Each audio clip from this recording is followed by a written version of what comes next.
Estábamos hablando la vez pasada sobre el juzgar, que teníamos que tener mucho cuidado cómo hablábamos o cómo juzgábamos diferentes situaciones, porque eso nos puede acarrear problemas a nosotros también. Para eso podemos ir un momentico para, como resumirlo de la vez pasada, a Mateo 7, por favor. Mateo 7 nos dice: no juzguéis para que no seáis juzgados, porque con el juicio con que juzgáis seréis juzgados, y con la medida con que medís os será medido. En resumen, como ustedes juzguen a una persona con esa dureza o con esa dulzura, con ese amor, también van a ser juzgados en todas las situaciones de su vida. Y más si les ocurre algo similar que a esa persona le ocurrió. ¿Sí? Hay una cierta ley como de retribución, como de un principio de devolver las cosas dependiendo cómo las esté dando, ¿verdad? Para eso podemos encontrar diferentes pasajes que nos dicen: al que hierro mata, a hierro muere, ¿sí? Es más, hay un versículo en Apocalipsis 13 que nos dice más o menos es lo mismo. Apocalipsis 13, el 10, que dice: si alguno lleva en cautividad, va en cautividad.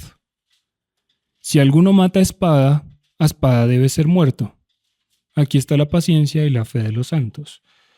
Esto es como una ley de retribución. De lo que yo dé, como yo juzgue, lo que yo dé, lo que yo haga, de esas mismas cosas puedo estar recibiendo. El que siembra cosecha, y si sembró cosa mala, pues recoge cosa mala. Es una ley de retribución. Entonces tenemos que tener mucho cuidado cómo juzgamos a una persona, cómo juzgamos lo que hace, lo que dice y cómo juzgamos una situación en la que nos encontremos, porque dependiendo cómo determinemos, cómo decretemos, cómo hablemos sobre eso, se puede ir transformando lo que vaya sucediendo a nuestro alrededor, lo que vaya sucediendo con esa persona. Por eso, en la prédica pasada, hablábamos sobre también el consuelo y lo delicado que es consolar a alguien. Porque para consolar a alguien hay que tener mucho cuidado con nuestras palabras, porque si nos aislamos de su dolor, independientemente sea la razón que sea por la que esté pasando por eso, si nos aislamos de ese dolor y solamente lo dejamos solo, y si solamente como que nos apartamos de ese momento y decimos que todo es para bien, o nos atrevemos a decir cosas más complicadas como que por lo que hizo Dios le está devolviendo lo que hizo por su maldad o por su pecado o por lo que sea, con esa misma dureza nos pueden tratar a nosotros. Y entonces a veces nos podemos encontrar sorpresivamente nos encontramos en la misma situación que esa persona y vamos a ser tratados con esa misericordia. Una de las bienaventuranzas es: bienaventurados los misericordiosos, porque ellos alcanzarán misericordia. Es así de simple. Eso resumidamente. La prédica ya está en YouTube para que de pronto la puedan repasar si quieren. Pero hoy vamos a extender un poco más, porque entonces empezamos a tener conflictos. Si han leído con detenimiento los evangelios, se van a dar cuenta que hay pedazos que nos dicen que no juzguemos a los demás y otros nos dicen que juzguemos las diferentes situaciones, ¿sí? Y entonces ahí es donde decimos, bueno, y entonces ¿para dónde coge esto? Unos me están diciendo, es más, a veces el mismo personaje, en este caso Pablo, me está diciendo que no juzguemos a los demás. Y en otro me está diciendo que juzguemos situaciones y personas. Entonces, ¿cómo es eso? ¿Dónde está la línea? ¿Dónde se dibuja la línea donde puedo juzgar y donde no puedo juzgar? Entonces vamos a ampliar en esa situación y entender qué es lo que debemos juzgar y qué es lo que no debemos juzgar. Vamos a, vamos a ir primeramente a unos ejemplos antes de toda esta situación para que los tengamos en mente mientras vamos avanzando en la palabra. Vamos a ir a Éxodo 32:9. Éxodo 32:9 dice lo siguiente. Dijo más Jehová a Moisés: yo he visto a este pueblo, que por cierto es pueblo de dura cerviz. Ahora pues, déjame que se encienda mi ira en ellos y los consuma, y de ti yo haré una nación grande. Entonces Moisés oró en presencia de Jehová su Dios y dijo: oh Jehová, ¿por qué se encenderá tu furor contra tu pueblo, que tú sacaste de la tierra de Egipto con gran poder y con mano fuerte? ¿Por qué han de hablar los egipcios diciendo: para mal los sacó, para matarlos en los montes y para raerlos de sobre la faz de la tierra? Vuélvete del ardor de tu ira y arrepiéntete de este mal contra tu pueblo. Acuérdate de Abraham, de Isaac y de Israel tus siervos, a los cuales has jurado por ti mismo, y les has dicho: yo multiplicaré vuestra descendencia como las estrellas del cielo, y daré a vuestra descendencia toda esta tierra de que he hablado, y la tomarán por heredad para siempre. Entonces Jehová se arrepintió del mal que dijo que había de hacer a su pueblo. Este es un primer ejemplo, y es que sí saben por qué está pasando esto, ¿verdad? Esto es por el becerro de oro. Dios se enojó y pues, ¿quién más que él para enojarse justamente? Él tendría toda la razón. Y decidió decirle a Moisés: déjeme y yo acabo con todo esto, limpiamos esto y con usted vuelvo a empezar. ¿Quién más justo que él para decidir algo así? Y tendría toda la razón, a sus propios ojos y a los nuestros. Estos acababan de firmar un pacto con él y este se retira 40 días y todo cambia. Para que dimensionemos un poquito la gravedad de esto, porque es que aquí en español se nos disfraza un poquito algunas palabras. Pero hay una parte aquí en el 6. Y al día siguiente madrugaron y ofrecieron holocaustos y presentaron ofrendas de paz, y se sentó el pueblo a comer y a beber, y se levantó a regocijarse. ¿Sí? Uno pensaría que regocijarse es que se pusieron alegres y danzas y bailes y hacer alboroto por esta situación, ¿no? Pero esto es aún más grave.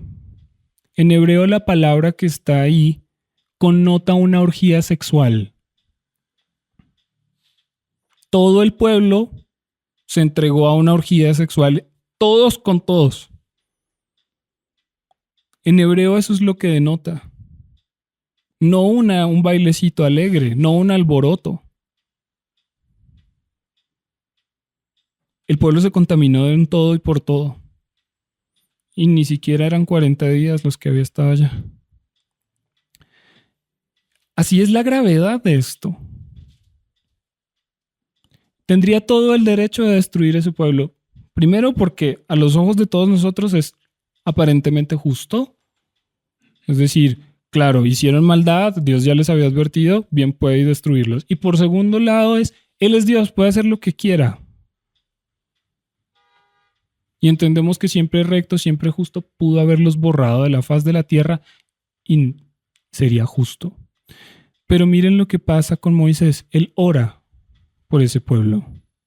Él interviene y le da argumentos a Dios. No se te olvide la promesa, que ni siquiera es con ellos, es con sus padres.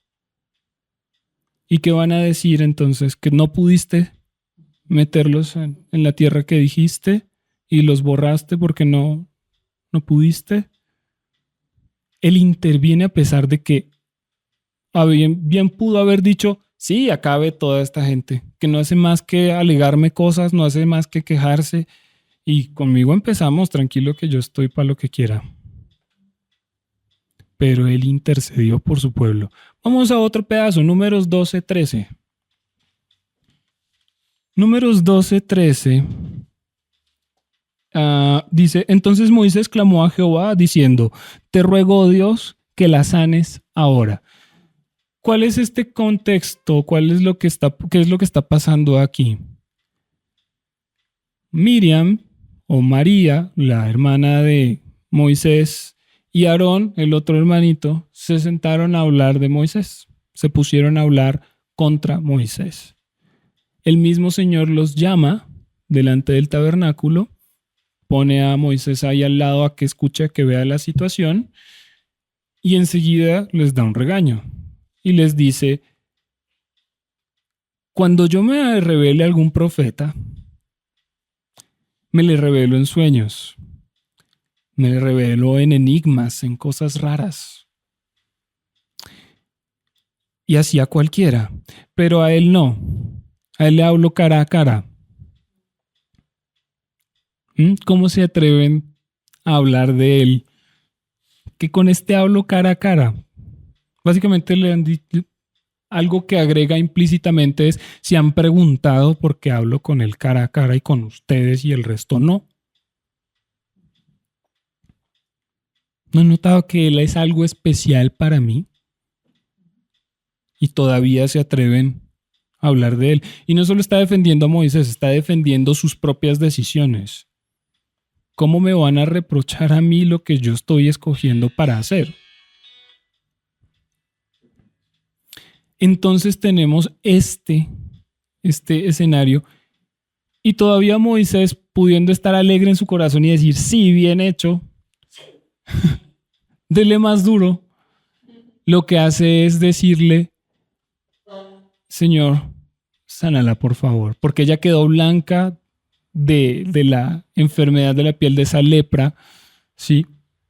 En un instante. Y él intercede por ella. Pudiendo haber dicho, no, que se quedara así más bien. Más bien, bien había podido decir, ¿sí vio? Ahí tiene, bien hecho. Por habladora, tome. Ahora sí, ¿qué es lo que estabas diciendo? Pudo haber dicho cualquier cantidad de cosas. Y lo único que él dice son, en hebreo dice 3 palabras. Refanala, por favor, sánala. Y Dios ya en su decisión le dice, no, es que acaso si el padre escupiera a su hija no sería impura por 7 días. Entonces no, que esté 7 días fuera del campamento.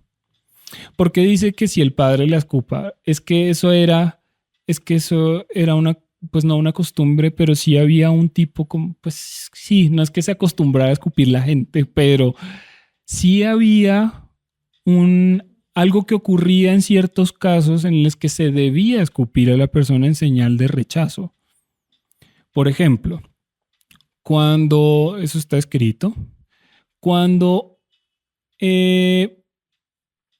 una mujer, bueno, marido y mujer, no ha podido tener hijos y el esposo muere.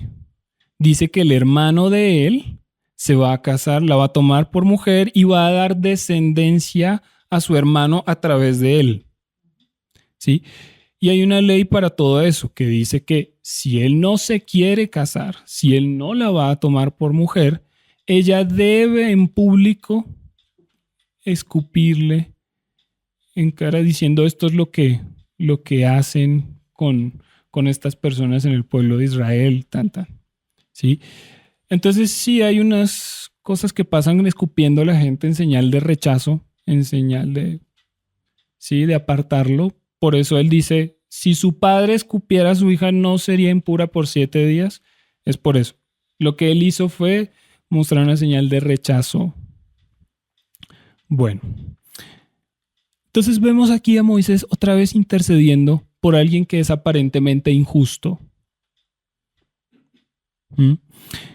Ahora tenemos otra situación también con Moisés. Números 16:42. Ahí a la vuelta de la hojita. 16:42 dice, y aconteció que cuando se juntó la congregación contra Moisés y Aarón, miraron hacia el tabernáculo de reunión y aquí la nube lo había cubierto y apareció la gloria de Jehová. ¿Qué está pasando aquí? Esta es la rebelión de Coré, de Datán y Abiram y un montón de gente. En todos los casos, Moisés se tiende al piso. Dice que él y Aarón, rostro a tierra, volvían a rogar a Dios por lo que estaba ocurriendo. No se ponían a pelear con la gente. No se ponían a pelear, ¿y ustedes por qué me están alegando? ¿Y usted por qué no me hace caso? Esto es una rebelión. ¿Usted qué le está pasando? Usted no sabe quién soy yo. Lo único que hacía era poner el rostro a tierra y decirle al Señor, ¿y ahora qué? ¿Cómo resolvemos esto? Lo mejor de todo es que Dios les responde, los voy a destruir a todos, en todos los casos. Y Moisés vuelve a rogar por el pueblo. Siempre. Aún habiendo dicho lo que habían dicho. Ah, claro. Usted y Aarón se creen lo mejorcito y creen que solo Dios habla por ustedes y entonces se sentaron allá a gobernar sobre todos nosotros como si fueran quién sabe qué.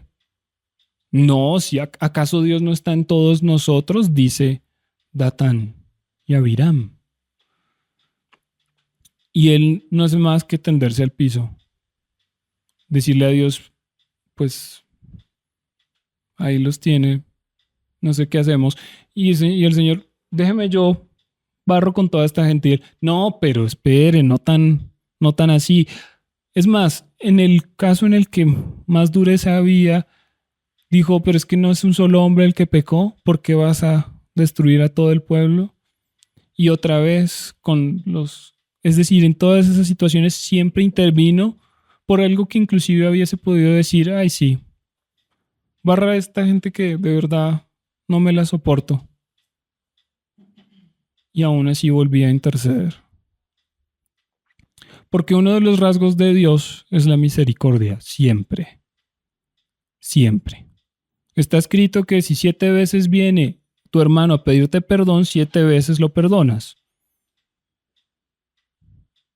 También le preguntan a Jesús, ¿hasta cuántas veces perdonaremos? Hasta 70 veces 7. ¿Sí? Uno de los rasgos de Dios es la misericordia y tenemos que intentar imitar todo lo que Dios hace. Moisés, como su líder principal, era una representación de Dios. Así que tenía que tener esa actitud. En el momento en que Moisés les diga, ay sí, barra a toda esta gente, empiezan los problemas. Es decir, llega él de la mano cogido de Aarón a la tierra prometida. Porque entonces, cada vez que alguien reclamaba algo, ay sí, bárralo. A ese también quítelo. Llegan solos. Y eso fue porque Dios ya le había dicho, bueno, no los voy a quitar a todos. La tienda de Datán y Abiram, díganles que se aparten porque solamente me los llevo a ellos dos. Ya fue porque Dios dijo a esos dos nomás. Y eso fue porque Moisés negoció la rebaja. Le dijo, ¿por qué todo el pueblo? Si solo es...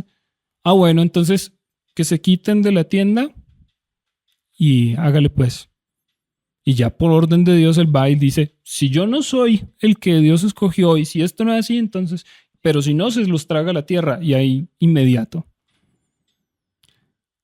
Siempre intercedió por estas personas. Siempre.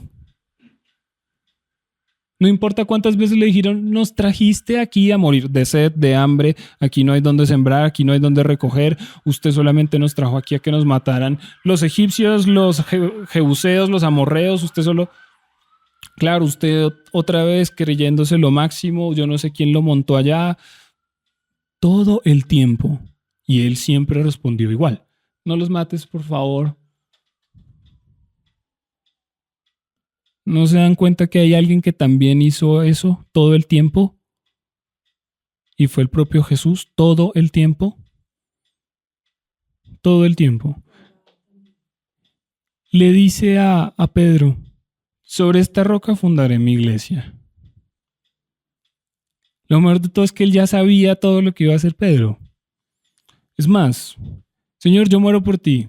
¿Usted muere por mí? Mañana, antes de que el gallo cante, 3 veces me habrás negado.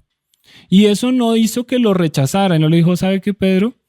No diga nada y mejor agarre sus cosas y se va. No lo quiero volver a ver porque usted está aquí diciendo que muere por mí, pero mañana me va a estar negando y yo voy a estar muriendo por usted. Entonces mejor agarre sus cositas allá, ¿sí? Compren los 2 pasajes, el de Judas y el suyo, y por allá se van. Por el contrario, le dice, pero yo he rogado para que usted se afirme y después venga y afirme a sus hermanos y confirme. No dijo, no, con usted ni a la esquina. Y todavía estando en la cruz dijo, perdónalos porque no saben lo que hacen.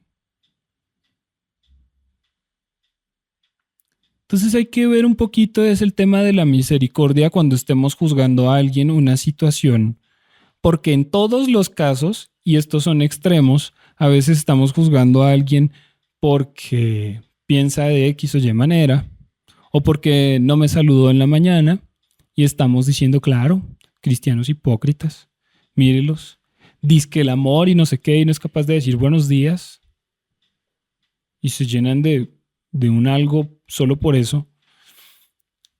Y estamos juzgando toda esta situación, soltando un montón de palabras en el aire.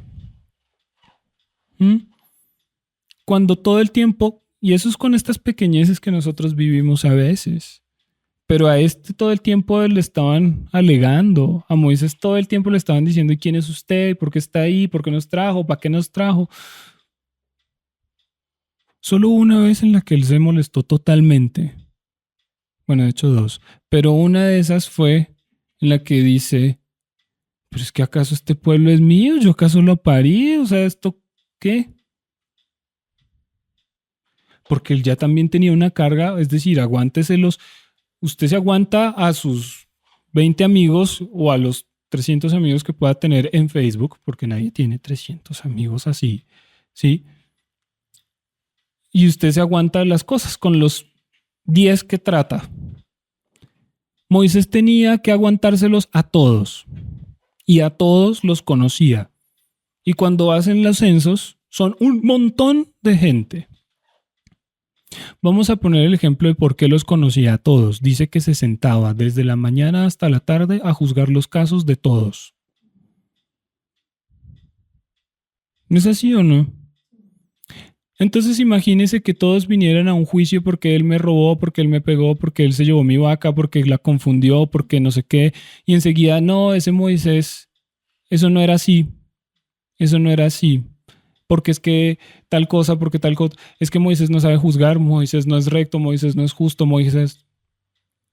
600,000 personas en esas. Y nosotros nos quedamos por las 3 personas con las que tratamos. Pues un poquito de dimensionemos las cosas, ¿no? Vamos a ir a Proverbios 24. Proverbios 24. En el versículo 17 de Proverbios 24 dice, cuando cayere tu enemigo, no te regocijes, y cuando tropezara, no se alegre tu corazón. Proverbios 24, 17. Cuando cayere tu enemigo, no te regocijes, y cuando tropezare, no se alegre tu corazón. No sea que Jehová lo mire y le desagrade y aparte de sobre él su enojo.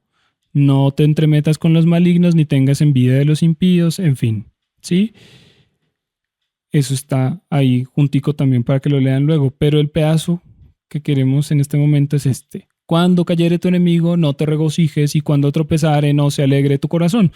No sea que Jehová lo mire y le desagrade y aparte de sobre él su enojo. Cuando alguien aparentemente está en algún, vamos a decir, juicio de Dios, y eso no es un juicio. ¿Mm? Cuando alguien esté pasando por una dificultad en la que Dios está tratando de moldear cosas en esa persona, y nosotros decimos, bien hecho, porque es que este no es sino esto y aquello, porque juzgamos desde lejos porque esta persona es así, así, así, lo tiene bien merecido, eso es un juicio de Dios, Dios lo está castigando y me parece muy bien, es que así, ahí tiene por ser como es. Tome para que lleve. Estamos haciendo exactamente esto, nos alegramos sin expresar alegría, pero estamos aseverando que es lo que está pasando está bien. Qué bien que lee. Ah, yo tenía razón. Es que ese es un bebedor de aquí. Es decir, sí, entonces, qué bueno, ¿no? Sí, es que es un bebedor de aquí y de verdad, solo le falta que le pongan el embudo en la boca y ya. Qué bien que el Señor metió su mano y mostró cómo son las cosas. Cuidado, cuidado que ahí nos estamos metiendo en un problema. Porque cuando hacemos estas aseveraciones, cuando decimos estas cosas, estamos validando un dolor sobre alguien. Y entonces nos pueden mostrar cómo es ese dolor. A ver si usted puede llevar la maleta que esa persona tiene. Cuidado cuando digamos esas cosas, porque nosotros no conocemos el corazón de absolutamente nadie, ni de por qué hace las cosas, ni de por qué es como es. Muchas veces las personas solo están actuando de la manera que actúan porque no conocen otra forma de hacerlo, porque no pueden ver otra manera de hacerlo. Porque todas las cosas que han vivido en su vida los lleva a comportarse de esa manera. Y eso prácticamente que están encerrados en esa forma de actuar. Entonces cuando decimos claro, porque es que nosotros no conocemos por qué están sucediendo las cosas. Lo que tenemos que hacer es ponernos a orar por esa persona. ¿Le preocupa mucho? ¿O está muy espantado con lo que le está sucediendo? Pues comparta el dolor, ore por esa persona. Acuérdense lo que hablábamos. El Señor está con nosotros en nuestros dolores y eso que Él nos puede sacar de manera inmediata. Pero muchas veces esos dolores sirven para tratar cosas en nosotros. Y Él se mete aún así a ese dolor con uno. Salmo 91:15, que dice, y yo estaré con Él en la angustia. Leíamos la otra vez, llorad con los que lloran. Pues comparta el dolor, ore con ellos, ore por ellos. No es bien hecho, el Señor mostró qué es la justicia y porque ahí nos acarreamos justicia a nosotros. Porque como juzguemos, seremos juzgados. Vamos a ver otro pedacito, ¿sí? Ezequiel 25 y 26. Vamos a ir al capítulo 25 de Ezequiel. 25 y 26. Primero vamos a leer el capítulo 25, pues no todo, solo vamos a darnos cuenta de algo, que dice, vino a mí palabra de Jehová diciendo, hijo de hombre, pon tu rostro hacia los hijos de Amón y profetiza contra ellos, y les dirás a los hijos de Amón, oíd palabra de Jehová el Señor. Así dice Jehová el Señor, por cuanto dijiste, ¡ea bien! Cuando mi santuario era profanado y la tierra de Israel era asolada y llevada en cautiverio la casa de Judá. Por tanto, he aquí yo te entrego por heredad a los orientales y pondrán en ti sus apriscos y plantarán en ti sus tiendas. Ellos comerán tus sementeras y beberán tu leche. Ahí vamos a ver todo un juicio contra Amón, pero démonos cuenta de algo. Como se alegraron cuando destrozaron a mi país, ahora les va a tocar a ustedes. Un momento, vamos a recordar un poquito lo que hayamos podido leer entre los profetas. Ese juicio que vino sobre la casa de Judá y sobre todo el pueblo de Israel, ¿era por Dios o no era por Dios? Él les advirtió muchas veces diciendo, los voy a entregar a Siria, los voy a entregar a tal, por todas sus maldades. El castigo era justo. Pues Dios lo está haciendo.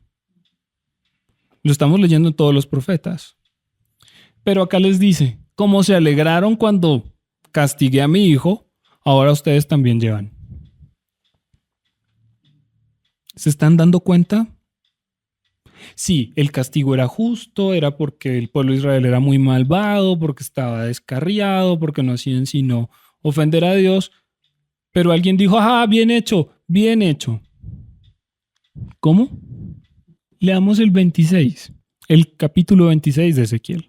Profecía contra Tiro, dice ahí en el título.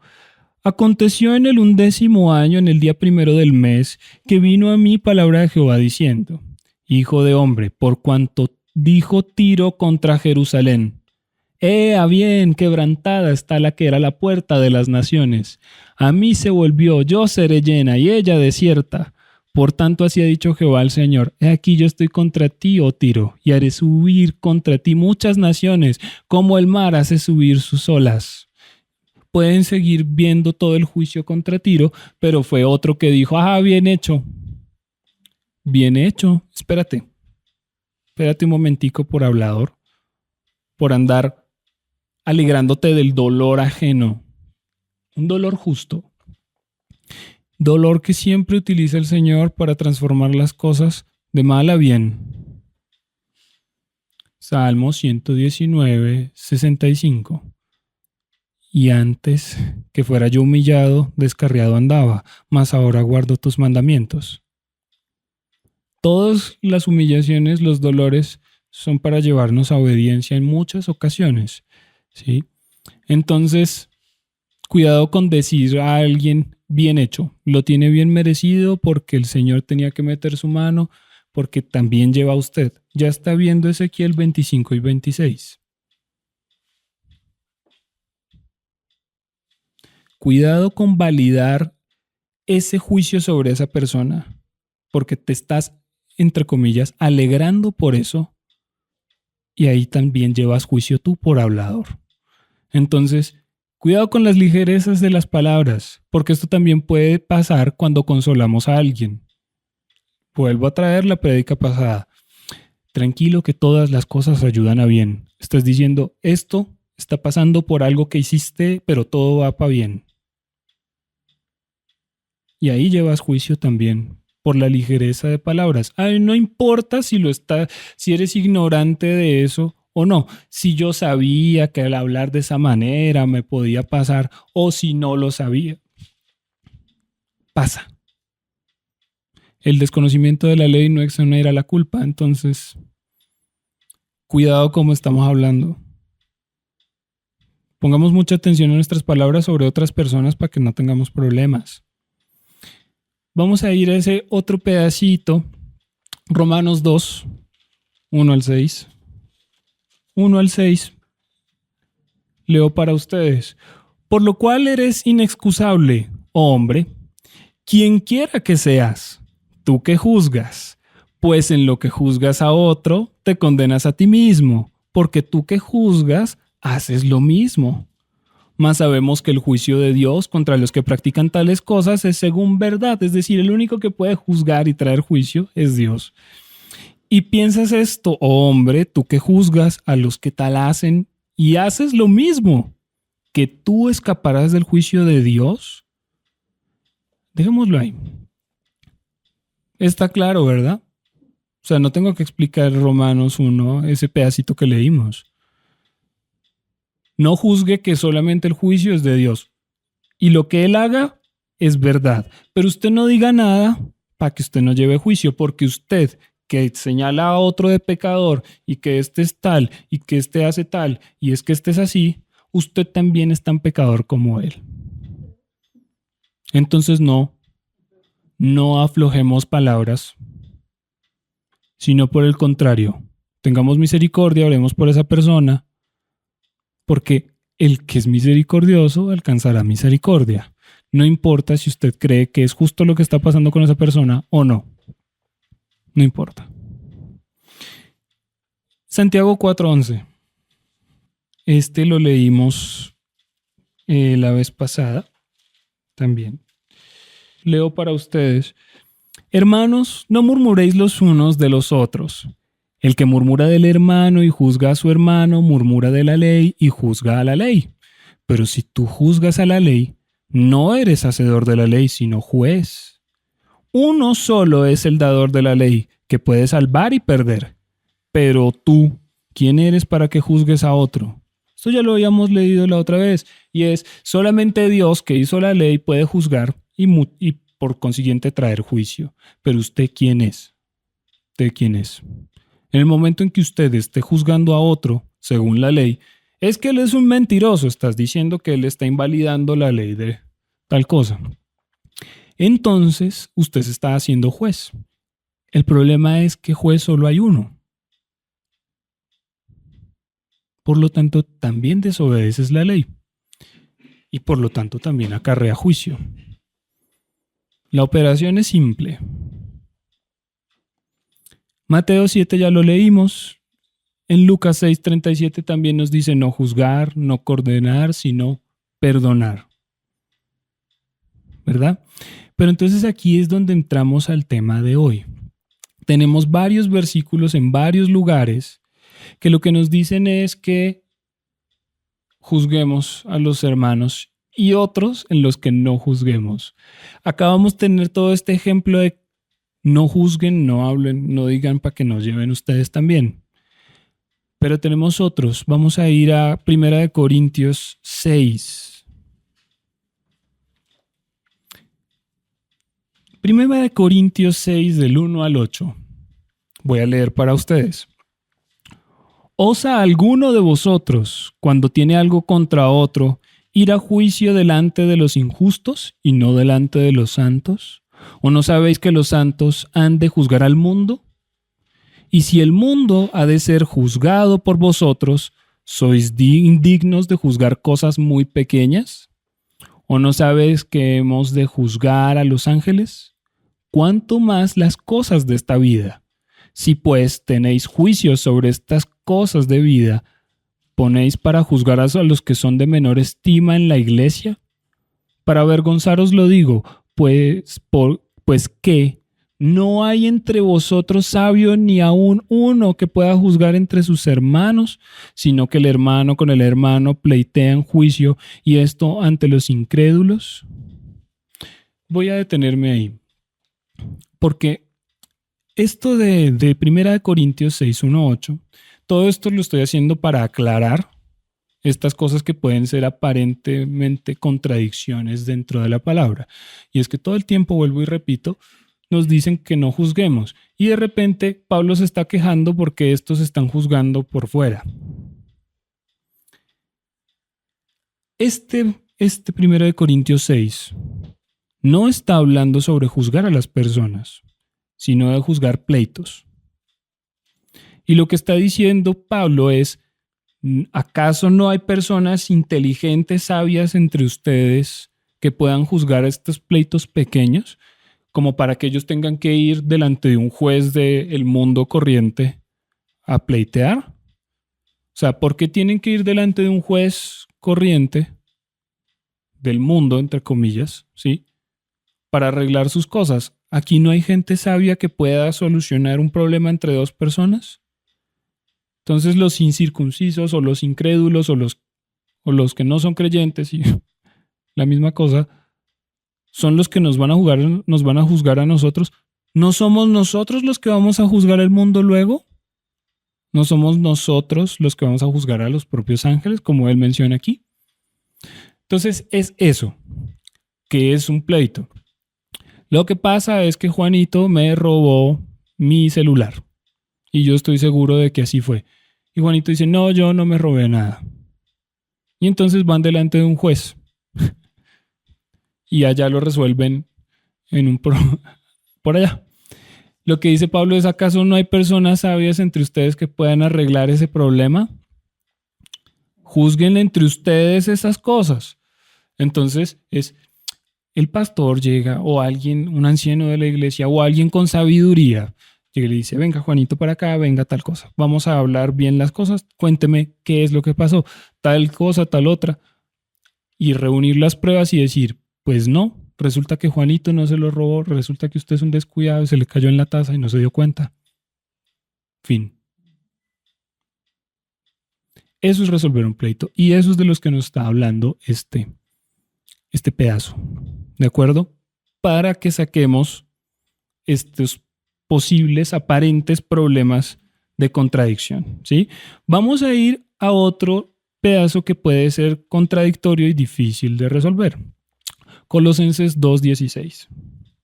Y con esto abro un tema que es delicado, que no sé cuándo lo vamos a traer, porque es un tema bastante complicado, es delicado, ¿sí? Pero vamos a ir a Colosenses 2:16. Colosenses 2:16. Dice, por tanto, nadie os juzgue en comida o en bebida o en cuanto a días de fiesta, luna nueva o días de reposo. Eso está difícil. Que nadie me juzgue por estas cosas. Y esto tradicionalmente se entiende como que nadie me diga cómo voy a hacer las cosas con Dios. Que nadie me diga que voy a, ni en días de reposo, ni en tal cosa, ni en tal otra. Y entonces entramos en un conflicto, sobre todo nosotros que hemos estado estudiando sobre las fiestas, sobre diversos mandamientos, como por ejemplo el guardar el sábado, día de reposo, Shabbat, o diferentes otros mandatos, y nos hemos extendido cada vez más a observar, es decir, guardar diferentes mandamientos. Entonces esto se nos vuelve un problema porque dice que nadie me juzgue por comida o por bebida, ni por días de fiesta, ni luna nueva, ni días de reposo. Y entonces, ¿dónde queda lo que hemos estudiado? Resulta que él no está hablando en el sentido en que normalmente estamos entendiéndolo todo. Y es que nadie me diga a mí cómo servir a Dios.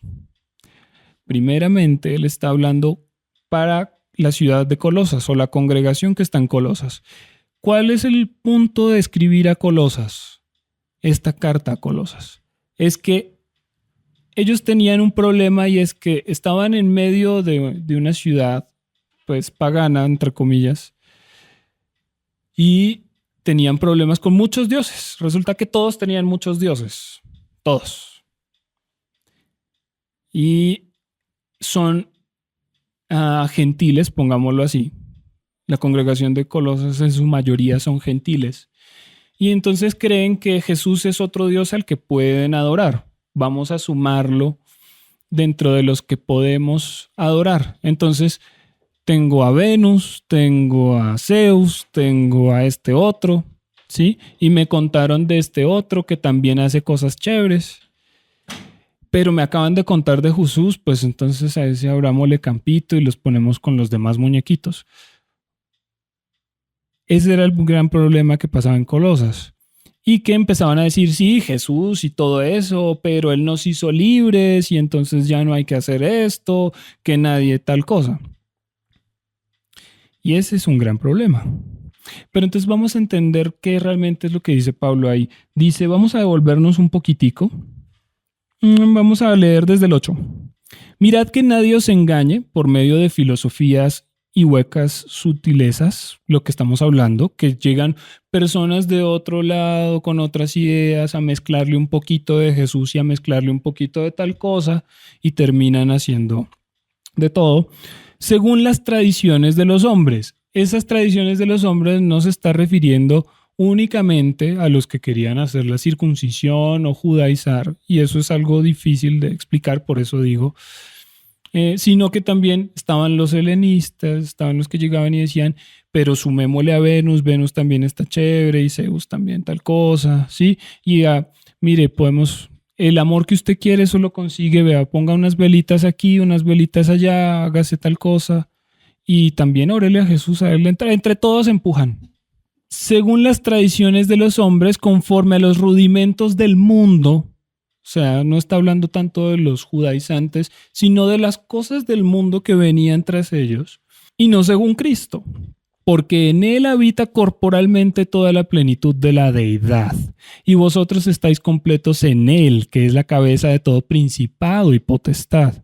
En él también fuisteis circuncidados con circuncisión no hecha a mano, al echar de vosotros el cuerpo pecaminoso carnal en la circuncisión de Cristo, sepultados con él en el bautismo, en el cual fuisteis también resucitados con él mediante la fe en el poder de Dios que levantó de los muertos. Y a vosotros, estando muertos en pecado y en la incircuncisión de vuestra carne, os dio vida juntamente con él, perdonándonos todos los pecados, anulando el acta de los decretos que había contra nosotros, que nos era contraria, quitándola de en medio y clavándola en la cruz, y despojando a los principados y a las potestades. Los exhibió públicamente, triunfando sobre ellos en la cruz. Por tanto, nadie os juzgue en comida o en bebida o en cuanto a días de fiesta, luna nueva o días de reposo, todo lo cual es sombra de lo que ha de venir, pero el cuerpo es de Cristo.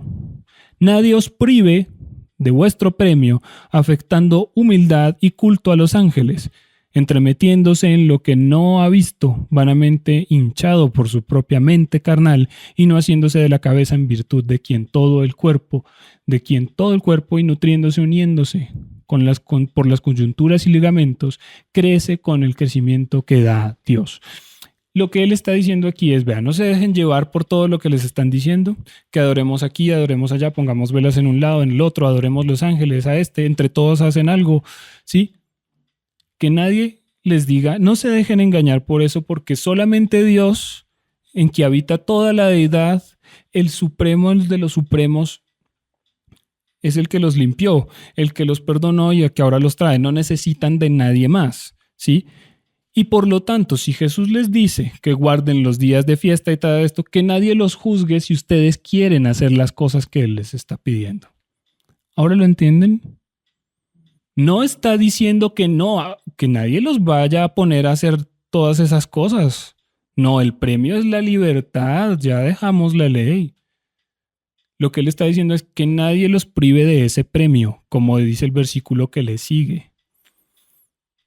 Él está diciendo que nadie los prive de eso y que nadie los juzgue si ustedes quieren guardar esas cosas. Porque entonces, ay, ahora ustedes dicen que la Pascua, ¿no? Pero ayer estaba poniéndole velitas a Zeus. Pero ahora que la Pascua y que Jesús, lo que está diciendo es que nadie los juzgue por guardar esas cosas. Se los estaba diciendo a ellos porque ellos eran gentiles y estaban en un mundo gentil, en una ciudad gentil donde era muy común eso. Entonces les digo, ustedes que son convertidos, que ahora quieren seguir estas cosas, que nadie los juzgue si ustedes quieren seguirlas. ¿Ven qué distinto es el asunto?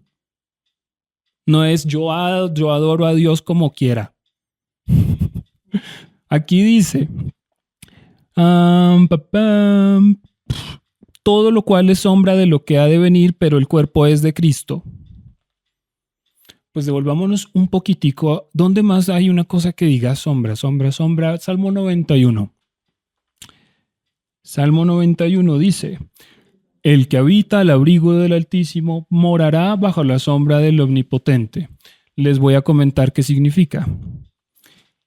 El que habita al abrigo del Altísimo, es decir, el que está bajo sus alas, el que estaba en su cobertura, pues también morará bajo la sombra del Omnipotente, ¿sí? Y no es que también su sombra, sino que procurará estar bajo la sombra.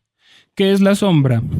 La sombra dice todo lo cual es sombra de lo que ha de venir, pero el cuerpo es de Cristo. Es decir, la comida, la bebida, días de fiesta, luna nueva y días de reposo, encerrémoslo en mandamientos, son la sombra de lo que iba a venir, que es Cristo. Si usted quiere habitar bajo el abrigo del Altísimo, tendrá que estar bajo la sombra del Omnipotente. ¿Cuál es la sombra del Omnipotente? Sus mandamientos. ¿Qué significa la sombra? Significa algo que tiene sombra, tiene materialidad o está presente. Si estas cosas son la sombra de Cristo, para que yo esté bajo la sombra de algo, tengo que estar cerca de ese algo. Así que si estoy bajo la sombra de Cristo, estoy cerca de Él. ¿Está claro, verdad? Entonces, si quiero vivir bajo el abrigo del Altísimo, tendré que morar bajo la sombra del Omnipotente. ¿Qué son esas cosas? Sus mandamientos. ¿Está claro? Entonces, con esto también sacamos este pedacito que parece contradictorio de no. de qué puede ser eso de que nadie me juzgue en comida o en bebida. Hay que seguir esos mandamientos también. Es difícil, vamos a irlo entendiendo despacio, porque puede ser complicado. ¿Cómo así? La ley, no sé qué. Bueno, acabamos de abrir un tema que espero algún día podamos tocar, pero por ahí vamos.